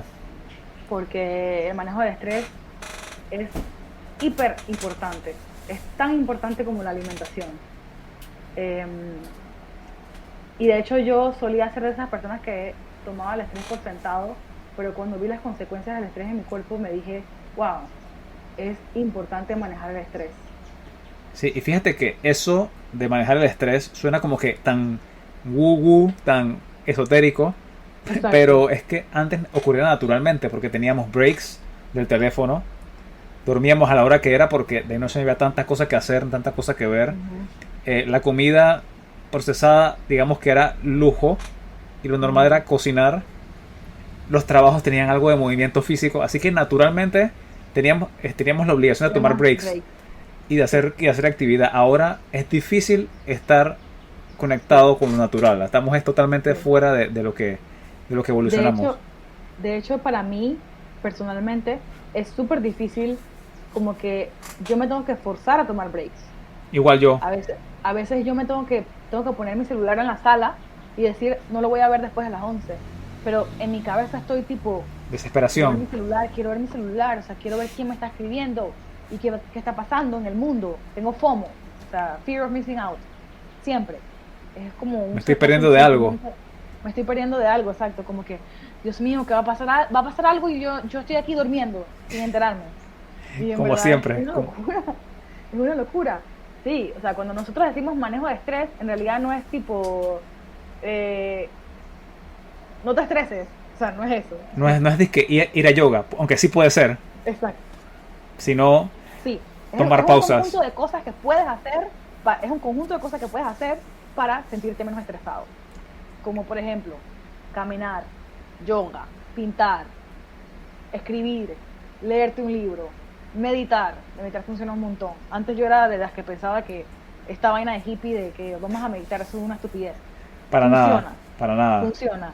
La respiración, los ejercicios de respiración, funcionan totalmente. un montón para manejar el estrés.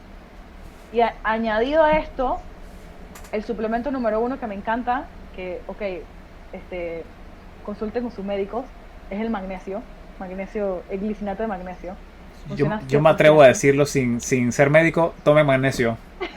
Es que, Yo soy, yo soy la embajadora del magnesio. Tengo todas las formas del magnesio. Lo tengo en aceite, lo tengo en citrato de magnesio para el estómago, para todo lo que es el sistema digestivo. Glicinato de magnesio me encanta porque cuando me lo tomo de noche me duermo directamente, ya no soy de pensar qué hice en segundo grado, Dios mío, es que por qué en el tercer grado dejé caer la pluma de esta, no, o sea, yo era de las personas que sobrepensaban la noche y ahora con el glicinato de magnesio, chao, me tomo eso y tengo los mejores sueños. Y de hecho yo una vez compartí con Aníbal como que yo tenía un reloj que me medía mis ciclos de sueño y cuando empecé a tomar el glicinato de magnesio, ¿te acuerdas que ujú. empecé a tener ciclos de sueños más largos y más profundos? O sea, dormía mucho más profundo. Y también añadí la ashwagandha. La ashwagandha es un adaptógeno buenísimo para el manejo del estrés. También lo recomiendo. Y también recomiendo que hagan su investigación de cómo puede manejar el estrés. Cada uno es diferente y cada uno puede encontrar las formas en las que pueden liberar el estrés. Sí, y todo esto alrededor de obesidad. No solamente obesidad, pero contribuye a que vean el problema de una manera integral. Recuerden, no es necesariamente la causa solamente, sino una consecuencia de estrés, de falta de movimiento, de hábitos alimenticios desregulados. Así que Ujú. son un montón de Sí, cosas. porque el manejo de estrés te ayuda a regular ese cortisol alto, estrés crónico. O sea, el estrés crónico te lleva al cortisol alto crónico. Y pues, si bajas el estrés, vas a ver un resultado en tu peso, básicamente. Y vas De a hecho, ver que tienes menos ganas de estar comiendo para confort. exactamente. Yo he visto que para mí el estrés es, cuando yo controlo mi estrés, todo está mejor. Todo funciona mejor. Así que no tomen por sentado el estrés. El estrés es muy caótico cuando no se controla. Y si quieren mejorar su salud, manejen el estrés. Definitivo. Bueno, ya hablamos de un millón de cosas y si seguimos podemos quedarnos ahí 2 días, pero vamos a cerrar 100%. acá. Y esperamos tener a Sabrina en otro podcast, en alguna otra ocasión, con otro tema, porque ella tiene a pesar de no ser experta, entre comillas, en salud, sí es experta porque ha pasado por un montón de situaciones, ha tenido que investigar. Es cierto. Así que esperamos tenerla Haber por acá pasado por pronto. todo te hace experto. Sí. Así que bueno, este ha sido el episodio número 7 de Pensando Entrenando. Sí, 7. Ya pronto llevo a los 1000.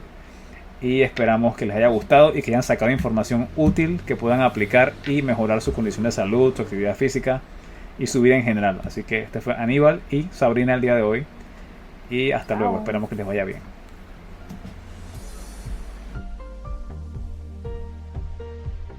Si te gustó el podcast, puedes suscribirte para no perderte los próximos episodios y dejar una reseña si te gustó en la plataforma de tu preferencia.